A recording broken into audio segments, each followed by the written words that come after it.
Por las mañanas salía con mis cartas de recomendación, con mi cartera, con mis 4 cosas, a visitar oficinas, redacciones, sitios donde me pudieran dar trabajo.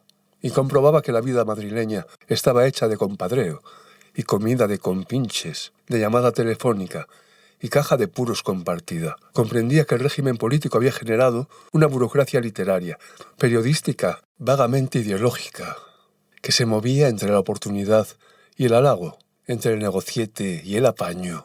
Yo tenía el pelo apaisado y las gafas escasas. Yo tenía un traje provinciano y un fular sudado, que era mi punto de distinción. Yo tenía un reloj de bolsillo, unos zapatos que se habían olvidado ya de la zapatería y una cartera negra, como de cobrador de algo por las casas, en la que llevaba periódicos, recortes, fotos, direcciones, cartas de recomendación, anuncios del ya y un antibiótico para las amígdalas. Yo era el que se levantaba el último en las pensiones y salía a la calle sin prisa, sin nada que hacer, cosa que les tranquilizaba muy poco a las patronas. Yo era el que cogía metros, autobuses, trolebuses, tranvías y miraba mucho las direcciones para no confundirme y visitaba los ministerios, los periódicos, las redacciones de escondidas revistas sin tirada, los bares traseros de la Gran Vía, los sitios donde me decían que podía haber un trabajo, algo que redactar, una publicidad, un anuncio, un artículo, un guión, un texto, una traducción, incluso un spot de televisión. Pero aquellos señores de Madrid estaban todos situados y me miraban sin verme. Así que al final me quedaba tomando el sol por la calle de Goya o sentado en un banco de piedra de la Castellana, como sobre mi propia tumba, o en una plaza popular,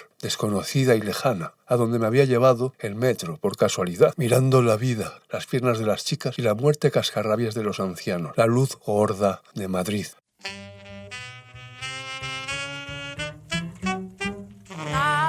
Mommy bought a rooster, she took it for a hen. Thought it would lay eggs about 9 or 10. So she made up a nest of some straws and some grass. But it didn't lay nothing but its yes, yes, yes. She bought another rooster, she took it for a duck. Sat it on the table with its 2 legs turned up. In came Sis with a spoon and a glass. She started stirring up the gravy from his yes, yes, yes. Papa, Papa, now you must be getting old. Mama's round the corner selling all your sweet jelly roll. Papa said, en la noche que llegué al Café Gijón, Francisco Umbral cuenta su llegada a Madrid como joven escritor. Describe un ambiente bohemio, unas tertulias, periodistas, poetas, artistas del momento, como los conocía, qué hacían, qué le parecían. Este libro destaca por esa prosa tan lírica, tan rica, algo barroca, ese retrato de la vida cultural bajo el franquismo. Hemos visto en este texto cómo nombra al Pardo, las apariciones de figuras literarias, periodísticas y el propio aprendizaje de Umbral como escritor. Estamos a principios de los 60. El Café Gijón existe todavía. Yo mismo lo visité desde provincias, como quien va a un templo sagrado, pero sin quedarme como Umbral allí, en Madrid. Y en efecto vi algunas cabezas coronadas por la televisión o por otras, el cine, el periodismo. Se pasaban por allí personas que habías visto en la televisión durante tiempo, en series, cuando eras niño y de repente la tenías al lado enfadado con el camarero, dando vueltas, hablando por teléfono, cosas así. ¿Qué es lo que encontramos en realidad en el fondo, en esta descripción? ¿Cuál es la idiosincrasia, la personalidad de estas tertulias, estos cafés, este ambiente? Pues aspirantes artistas, escritores, periodistas, precariedad. Umbral describe una ciudad gris bajo el franquismo, pero también llena de vida cultural y de ambición artística. Al final es un libro divertido. No es como La colmena, cuya grisura entra en el mismo doselaje de la escritura. Aquí puede estar hablando de cosas grises y también de su momento gris para él. Y sin embargo todo está lleno de seres pululantes, casi como duendes alegres. El libro mezcla autobiografía, crónica social, como estoy diciendo, y también, como siempre en Umbral, reflexión literaria. No sigue una trama tradicional, presenta escenas, encuentros, que muestran cómo el autor aprende a moverse en el mundo de las letras y construye su identidad como escritor. ¿El Café Gijón qué es? Un refugio para la conversación, el ingenio, la rivalidad intelectual. Allí convivían el talento auténtico y las falsas apariencias. El estilo de Umbral, y eso es lo importante, es muy poético, es muy elaborado. Umbral evoca la nostalgia de una generación marcada por la pobreza, la censura y el deseo de triunfar en Madrid.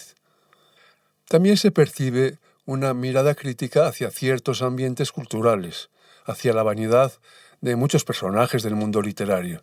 Sin embargo, como decía, el tono general es afectuoso, algo melancólico, porque Umbral entiende aquella etapa como el origen de su vocación y de toda una forma de vivir la literatura.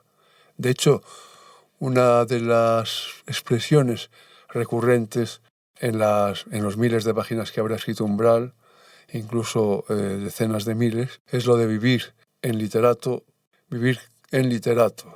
que es lo mismo que decir que las 24 horas del día estar inmerso y además parecerlo en la literatura. Y yo entonces me lo creía, pero ahora lo pongo más en el personaje, dado que él se dedicó mucho al periodismo y a la política.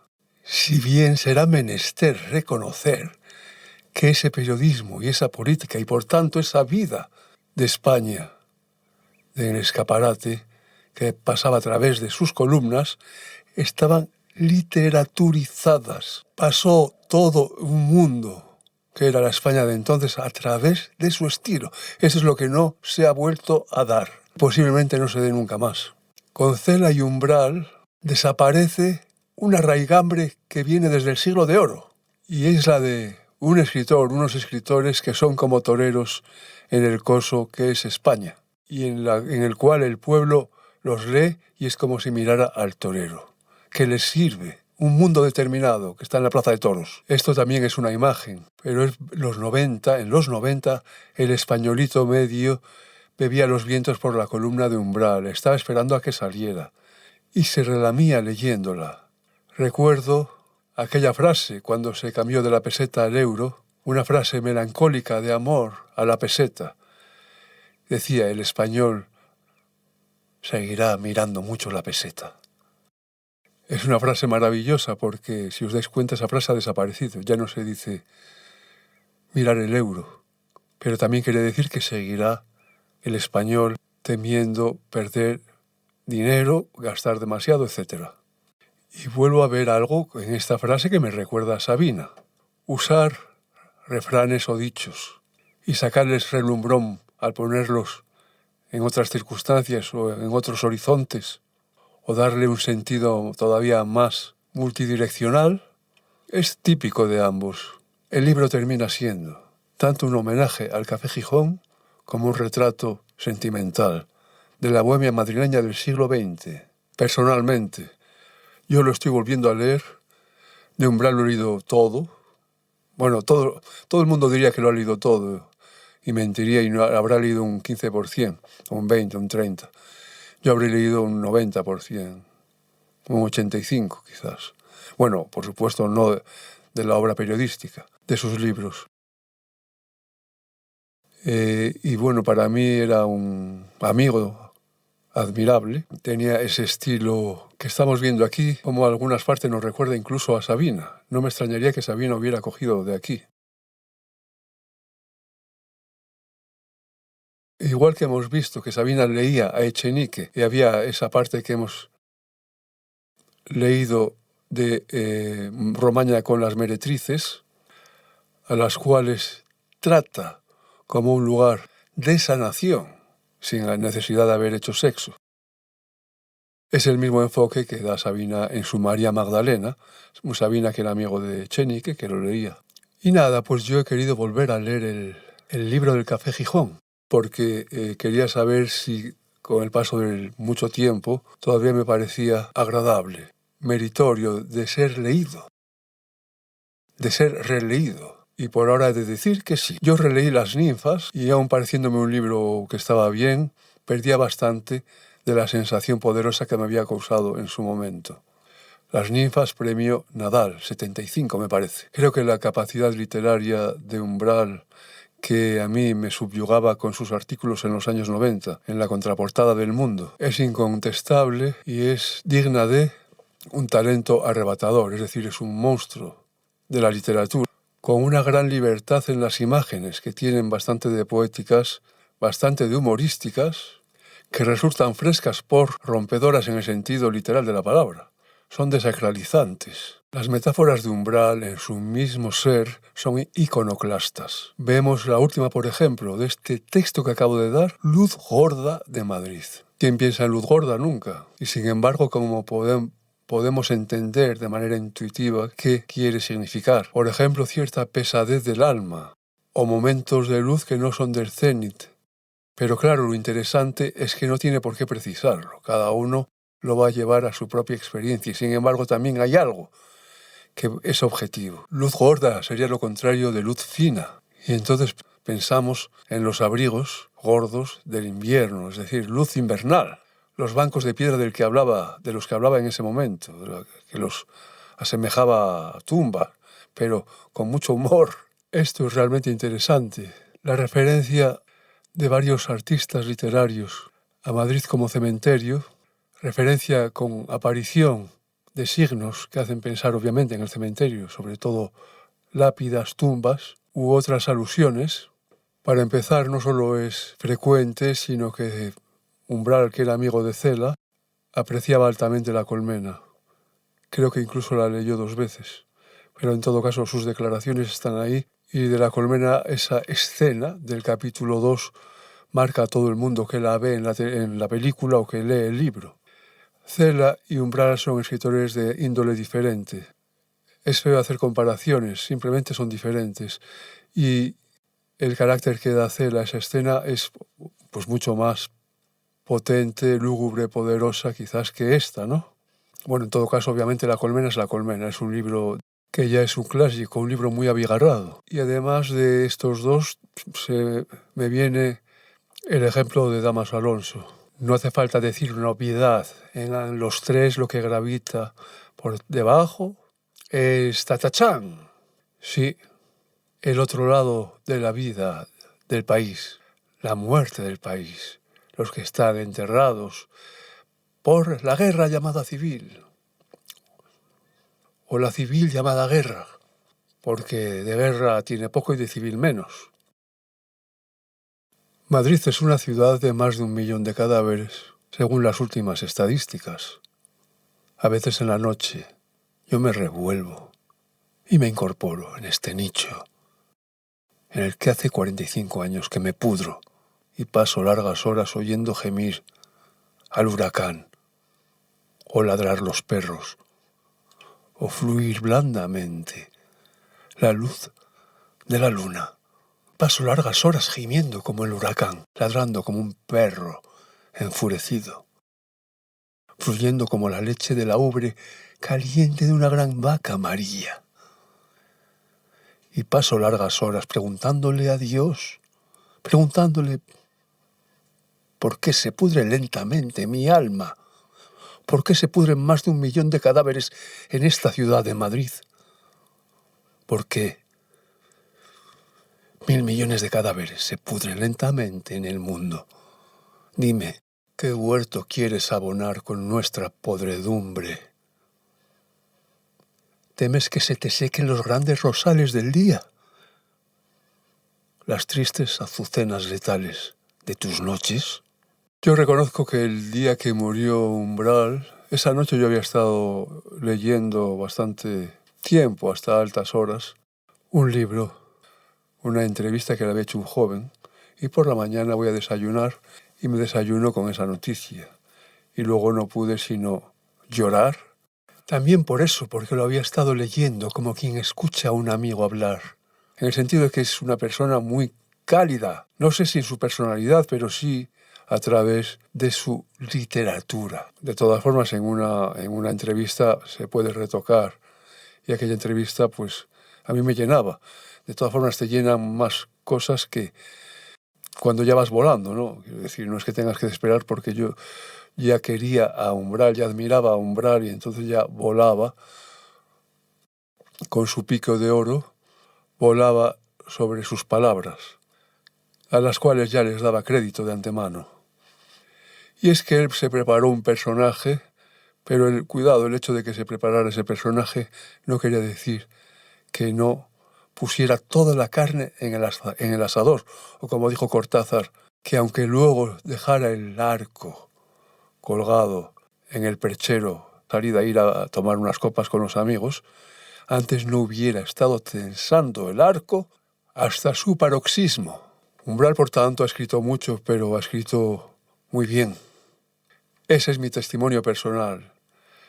Si estoy acertado, que se me premie, y si no, que se me demande. Volviendo a lo que decía, bastante acertado, de imágenes, metáforas, es decir, comparar dos términos, básicamente. Iconoclastas.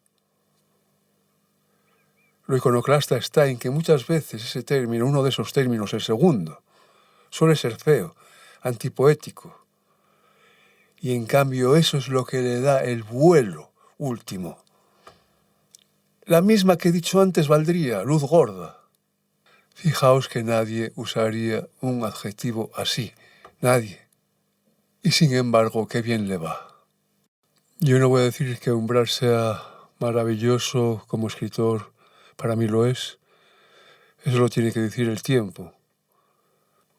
Cuando yo estaba de lector en una universidad italiana, la catedrática, mi jefa, una española gallega, que tenía un rostro como el del cardenal Mazarino o Richelieu, que no sé cómo lo tenían, pero me lo imagino parecido. Es decir, un rostro como una pared calcárea y en cambio sonriente y deslizante para hacer que alguien se confíe y asestar el golpe de gracia. En fin, es otra imagen. Pero a lo que iba, no puedo asegurar que Umbral vaya a quedar en la historia o no. Yo creo que sí. Quizás mucha gente lo que le puede reprochar es que en lugar de hacer obras realmente magnas, ha hecho buenos libros, pero la cantidad supera a la calidad. No es que yo se lo reproche, eso sería para discutir largo y tendido.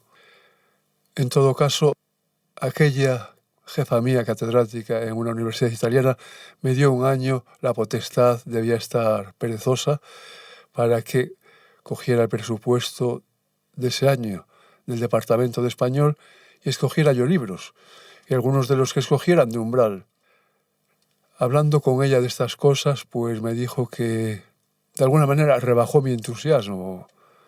Ella era mayor que yo y dijo, los clásicos solo se conocen con el tiempo, como rebajando expectativas, como diciendo que es incluso imposible saber quién es un gran escritor sin coger perspectiva, y esa perspectiva no se puede coger en la misma generación. En todo caso, eso ya para mí es algo personal. No empecé este podcast queriendo hacer un homenaje a Umbral, pero se lo hago porque es de ley. Es decir, a mí me ha acompañado en mi vida, ha subido mi vibración a través de la belleza, de la gracia, del humorismo que sus libros me infundieron. Sus capacidades para la descripción indirecta porque obviamente usando metáforas transmites la idea de lo que quieres decir, pero sin estar nombrando con palabras discursivas. Y de hecho metió la literatura en el periodismo, y por eso el periodismo de repente era otra cosa. Ahí es cuando su verbo llegó al clímax en los 90. Yo creo que entre el 85 y el 95 quizás, por decir algo. También es cierto que él gozó de una gran suerte económica gracias a una fama que para mí sí se la ganó, pero que hay grandes escritores aparte de él, yo no lo niego. Muchos de ellos los conozco y muchos de ellos no fueron tan afortunados como él en ese sentido. Llegará el momento de homenajearles también a ellos. Bien, si te ha parecido interesante, aporta algo, por favor, no me seas... Si eso está en tu poder, ese pequeño gesto.